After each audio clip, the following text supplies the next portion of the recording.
Dalam lawatan selama 2 hari di Cina, Presiden Prabowo Subianto membawa hasil positif, yakni investasi senilai lebih dari 10 miliar dolar Amerika Serikat atau setara dengan 156 triliun rupiah.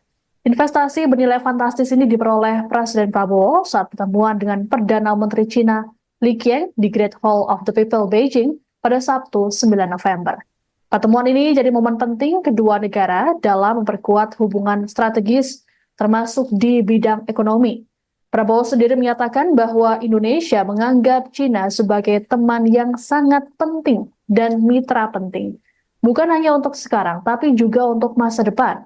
Sementara itu dalam pertemuan dengan Presiden Xi Jinping, Prabowo menyampaikan terima kasih atas dukungan Cina ke Indonesia sebagai investor.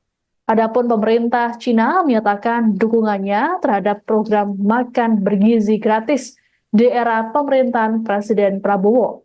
Dukungan ini ditandai dengan kesepakatan pendanaan Food Supplementation and School Feeding Program in Indonesia.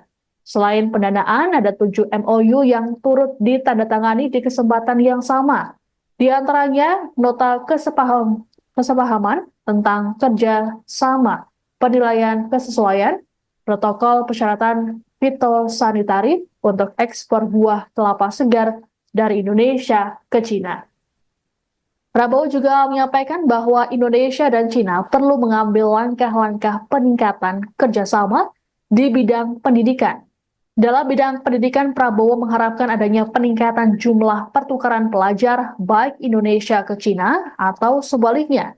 Selain itu, Prabowo juga menyampaikan minat pemerintah untuk belajar dari Cina dalam hal pemberantasan kemiskinan. Adapun lawatan Prabowo ke Cina berlangsung dari tanggal 8 hingga 10 November.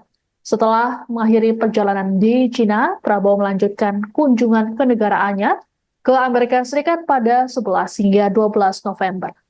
Download Tribun X sekarang, menghadirkan lokal menjadi Indonesia.